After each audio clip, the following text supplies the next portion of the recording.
자, 이제 신천지. 3부에서는 신천지를 다룰 건데, 네. 사실 이세창과 신천지와의 관계에 대해서는 그때 권지현 기자가 2022년에 그때 그 첼리스트를 만났을 때 그때 그 얘기를 들었었죠. 신천지.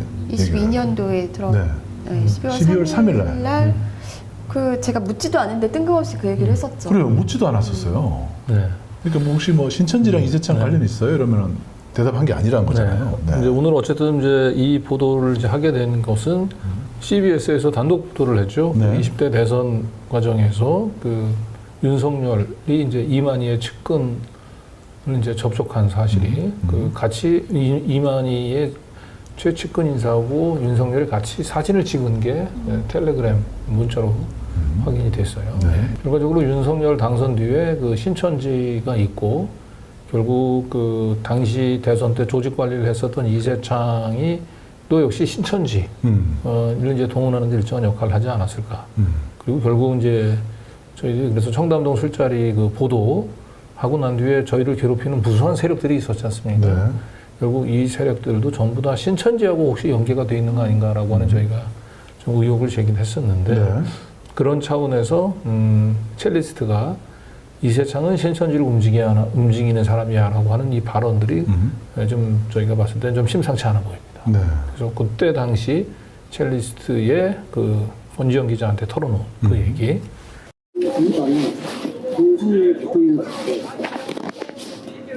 엄청나게 궁리해주는 뭐냐면 신천지 얘기 있었고 이런 거 있었고 그 말도 안 되는 표를 만들어준 사람. 신천지 교류? 대박. 신천지 교류예요? 다 움직이죠. 자유총연맹이 사람을 움직이면 어마어마하게 움직여요.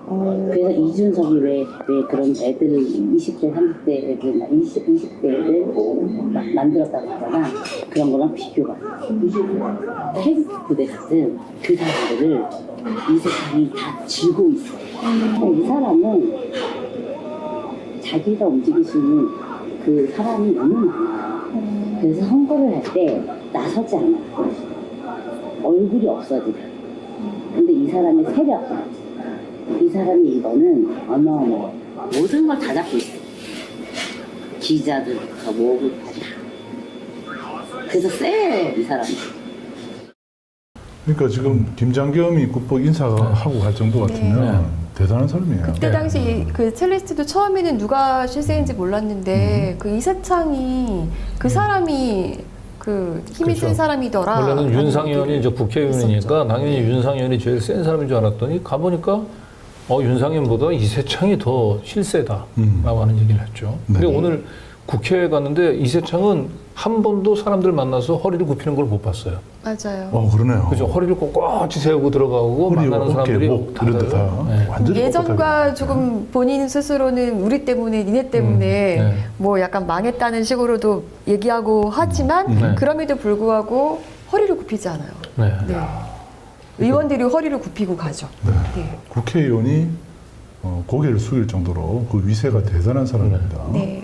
CBS 단독 보도 한번 다시 보면요. 이 내용이 송주열 기자 단독 보도인데 이 기자 원래 신천지 전문 기자예요. 아. 그래서 그 후보자 시절에도 신천지와 윤석열 간의 유착 의혹이 계속 있었잖아요. 그런 보도들을 계속 냈었고 오늘 그 정황을 한 번 더 보여주는 네. 그런 보도가 나온 건데요. 네.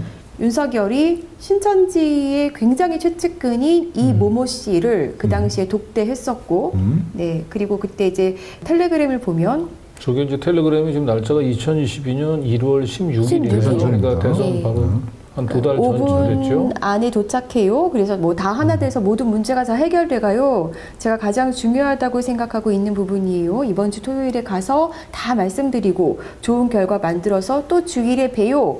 조심히 안녕히 뭐 들어가세요 뭐 이런 얘기하면서 이렇게 인사 나누는 게 보이죠. 그러니까 두 사람이 만났다는 걸 암시하는 글인 이 거죠. 글을 올린 사람은 이제 저 윤석열하고 사진을 찍었던 저 사람은 아니고 네. 저 사람하고 이제 잘 아시는 분이죠. 그래서 저분이 이제 윤석열하고 만나서 우리 신천지의 이제 민원을 얘기를 했겠죠. 그러니까 최근에 또그 신천지 그 핵심 인사 중에 한 명이 또 탈퇴를 했나 봅니다. 그러면서 이제 제보가 들어왔던 것 같고 그러니까, 그래서- 공익제보자가 이런 것들에 대해서 자기가 생각할 때는 그 당시에 이만희가 이게 구속도 됐고 네. 고 땡땡 총무라고 이만희 씨의 또 굉장히 최측근이었잖아요. 이 사람이 그 당시에 여러 가지 문제가 있어서 또 구속도 되고 많은 사람이 구속됐었고 세무조사나 검찰이나 여러 가지 생활들이 쓰나미처럼 압박이 와가지고 신천지 존립 자체가 힘들어질 만큼 압박이 심했기 때문에 정치권의 힘을 빌어서 빠져나가려고 했겠죠 라는 얘기가 있는데 사실 이거 누구나 또 예상할 수 있는 그런 얘기기는 해요. 그러니까 그 당시에 신천지가 굉장히 그 이재명한테는 굉장히 많은 분노감이 있었고 이재명이 대통령이 되면 우리는 그 당시에 코로나 때 신천지가 이재명한테 굉장히 많은 악감정을 가졌잖아요. 네, 그랬기 때문에 반드시 윤석열이 돼야 된다라는 어떻게 보면은 공포감까지도 느꼈었는데 그랬기 때문에 윤석열을 지지했다라는 거는 네, 네, 그러니까 점점 더 신천지가 드러나고 있는 당시에 겁니다. 유력 후보였었고 또 검찰총장을 지냈던 윤석열을 상대로 접촉을 하고 싶었던 그 여러 가지 유인은 충분히 인정이 돼요. 그런데 네. 신천지가 사실상 윤석열과 접촉했다는 사실 자체가 사실은 그동안에 확인이 안 됐는데 오늘 저는 개인적으로 가장 그 눈여겨보고 싶었던 게 이 왼쪽에 있는 사진입니다. 네. 그리고 이 윤석열 왼쪽 오른편에 있는 이 여성분이 사실상 이만희의 최측근 인사예요. 네. 그 이만희 최측근 인사가 윤석열과 만나서 찍은 사진을 이렇게 제3자한테 전달하면서 이 두 사람이 만난 사실을 이제 그 신천지 신도들한테 전파하는 거죠. 예, 오늘 두 분이 잘 만나셨다고 하고 다 잘 돼갈 겁니다. 라고 하는 얘기를 했다는 거. 네. 오늘 요 사진이 가장 중요 좀 하게 제 눈에는 좀 들어왔습니다. 네. 네. 자, 그러면은 이분이 누구인가 지금 굉장히 얼굴이 가려져 궁금하잖아요. 있는데. 네. 얼굴도 가려져 있고 이 땡땡으로 가려져 있는데 오늘 네. 저희가 공개합니다. 네. 아, 뉴탐사에서 최초 공개. 네. 이분 가능하면 제가 이제 앞으로 반론도 들으려고 노력을 해볼 텐데, 네, 바로 이 사람. 네, 이희자 한국근우회장. 아, 근우회. 근우회장. 아, 근우회가 무슨 뜻이죠? 네. 네, 근우회 잠시 후에 좀 네. 어떤 단체인지 네. 보여드릴 네. 건데요. 네, 이 근우회장 이분이 이 사진 속의 주인공이고요. 네, 현재의 어떤 시대 정신을 통일로 잡고 있는 곳이더라고요. 네. 네. 그리고 여기에 또 명예회장이 누구였냐? 김무성. 아하. 오늘 명예회장이 이무성이군요. 네. 김무성은 그 이만희와 좀 유착 관계 같은 것들이 의심이 되는 사람 중에 한 명이었어요. 네. 예를 들어서 이만희 씨 단체가 그 코로나 때 행사를 갔는데 원래 뭐 올림픽공원 이런 데서 가지려고 했는데 코로나니까 이게 승인이 안 나잖아요. 그런데 어떤 그 장소가 허가가 된 거예요. 그래서 아마 그것 때문에 고발을 당했었나? 그래서 재판을 당하게 됐었는데 그때 당시에 그 재판 과정에서 나온 말이 그 당시에 어떻게 해서 거기 장소를 허가받았냐라고 하니까 김무성 씨 보좌관이 네, 뭐 이렇게 근데 어쨌든 이 김무성은 그 지난번에 이제 국힘당 이제 그 비대위 한동훈 이후에 비대위 구성할 때도 그 가장 유력한 후보로 거론이 될 만큼 네. 가장 그 윤석열을 이제 그 후원하는 원로 그 그룹 원로 인사 중에 한 명이죠. 네. 김무성이 명예회장으로 있는 한국근우회 회장이 지난 대선 때 윤석열과 만나서 뭔가 긴밀한 얘기를 했고 사진까지 찍었고 그걸 이제 많은 신천지 신도들 사이에 또 공유가 됐다는 사실이 이제 오늘 밝혀진 겁니다. 네. 자, 그리고 이분이 어떤 분인지를 조금 더 살펴볼게요. 이희자 회장, 친박연대 이름을 올렸던 분입니다. 아, 친박연대. 네. 그리고 일요신문에 보도가 난 건데요. 한국근우회 이희자 회장의 인터뷰예요. 본인이 유경수 네, 추모제를 올려왔다라는 거를 그런데 박근영 씨가 보이고요. 박근혜 보이고 이거 박지만 씨 삼남매가 보이네요. 네. 이 추모제를 주관한 사람이 한국근우회 이희자 회장이었고요. 추모제를. 네, 그러면서 이제 했던 말이 유경수 여사의 숭고한 넋을 기리기 위해 매년 추모제를 올리고 있다. 이렇게 친박연대 하고 이렇게 특별한 인연이 있는 분이면 이분이 이세창 총재도 이분을 모를 리가 없을 것 같은데요. 네. 이쯤 되면 물어봐야 될 것 같습니다. 네. 한국 근우회가 어떤 단체인가요?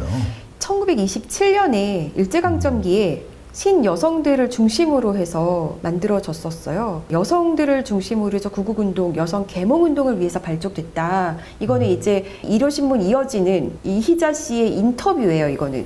그런데 단체의 대표성을 띠는 사람들을 하필 또 김환란, 이명신 이런 네. 사람들을 des네요. 근데 저 사람들은 독립운동가라기보다는 그죠? 근데 이제 대표적인 거지. 27년이 아니라 김한란 같은 경우도 변절을 한 게 뭐 36년 요때쯤부터니까. 네, 설립할 그런데 때는? 하필 이분들의 이름을 또 앞세웠어요. 그래서 제가 이제 한국민족문화대백과 사전을 봤는데 창립 주요 인사에 들어가긴 합니다. 김한란, 유영준, 이현경, 유각경 뭐 이런 분들. 그리고 27년에 조직되었던 독립운동 여성운동 단체다. 아, 네. 그런데 31년 이후에는 해체가 돼버린 거예요? 예, 그랬다가 81년도에 이희자 씨가 다시 부활을 시킨 거예요. 81년도에. 네. 땅속에 묻혔던 브랜드를 하나 이제 그럴듯한 브랜드를 하나 네. 발굴하신 거죠. 그러네요. 그렇죠. 정통성을 이제. 예. 그리고 제가 좀 인상 깊었던 게 이 일요신문에 나온 이 이희자 씨의 인터뷰였는데요. 여기 보면 사구총선 때 친박연대를 지지한 것으로 알고 있는데 라고 하니까 그 당시에 공천 과정에서 박 전 대표가 소외를 당했었고 어쩌고 뭐 이렇게 그런 뭐 이유도 얘기를 하고 본인이 친박연대 비례대표 13번으로 뭐 나갔다는 이유도 얘기를 하고 네 그러면서 서청원 대표의 공과를 떠나 서청원 얘기를 하잖아요. 이 사람도 대표적으로 그 신천지 쪽에 이름이 계속 거론됐었던 그리고 바람직한 지도자상에 대해서 얘기를 해달라라고 했어요. 그랬더니 정직을 꼽았어요. 그래서 정직한 사람이 대통령이 되면 하늘도 땅도 돕는다라고 했는데 윤석열을 지지했었어요. 내란 수계를 지지했었나요? 네. 그리고 이 한국근호회가 아무래도 여성들의 항일운동, 독립운동 이런 운동으로 시작이 됐었고 그런 활동들을 많이 했죠. 그런데 이게 천지일보에서 계속 보도도 되고 했었는데 천지일보. 한국근호회와 신흥무관학교가 함께 국가 발전 화합에 기여하자면서 이제 행사를 마련한 거예요. 그런데 여기에 누가 참여했는지가 또 재밌습니다. 네, 요즘 나오는 다 그분들이에요. 원희룡, 송석준, 조정훈, 오세훈, 홍준표. 아하. 이름 나오네요. 네, 그러니까 친박연대에서 출발해서 그 윤석열 친윤으로 이어지는 예, 그런 그룹들이 다 이제 총 망라가 돼 있군요. 예. 네. 이 행사는 작년에 이어졌으니까 또 이런 분들이 참여할 만하긴 한데 그럼 이제 박근혜를 지지했던 인사들 가운데서는 윤석열이 박근혜 대통령을 이제 그 이제 구속을 시킨 것 때문에 구원이 있어가지고 윤석열은 절대 지지할 수 없다라고 하는 그룹이 있었는가 하면은 반면에 이제 그 박근혜를 지지하는 사람들 가운데서 윤석열을 또 대통령으로 만드는 그룹이 있었는데 이분들 이희자는 이제 그 그룹의 리더 중에 한 명이었었던 것 같고 그렇게 보면 이세창 총재하고 정확하게 정치적인 이력이 겹치는 거예요. 그러네요. 그렇죠. 제가 오늘 이세창 총재랑 통화하기 전에 요거를 좀 봤으면 그러니까 이것도 물어봤을 텐데. 내일 다시 한번 물어보죠. 네. 예. 그리고 여기에 보면은 그 영통대사 고시환이라는 사람이 한국근호회의 최고위원인데요. 이 사람이 영통대사 좀 이상하잖아요. 네. 그 기사에 난 것들도 보면 무슨 뭐 하늘 소통함으로써 대중을 구하고 뭐 좀 요상한 말을 합니다. 그런데 여성시대 그 월간 잡지 있잖아요. 네. 거기 5대 대표였어요. 그런데 요거 기억하실 겁니다. 2023년 3월 달에 여성시대 표지인데요. 여기 이만희가 되잖아요. 네. 아. 우선 여성시대 그 표지로는 뭐 천공도 나온 적이 있고 아. 그러긴 합니다만 네 이만희가 이렇게 그리고 기사 같은 경우도 신천지에 대한 음해는 기성교단의 텃세 아하. 종교의 자유 침해 심각 반사회적 단체로 매도 네 이런 식의 네 글들이 실렸 한국근우회 네. 이희자 씨가 회장으로 된 한국근우회 최고위원을 지냈던 사람이 발간하는 잡지에 이게 다 이렇게 찾아보니까 아 왜 그랬을구나라는 게 좀 이렇게 느껴지는 거죠. 네. 이 정도면 뭐 당연히 이희자 씨가 그 신천지 이만희 씨의 이제 부탁을 좀 받고 그 결국 윤석열 당시 유력 후보였던 윤석열 후보하고 접촉했을 가능성이 좀 확실히 좀 그러네요. 있어 보이는 거죠.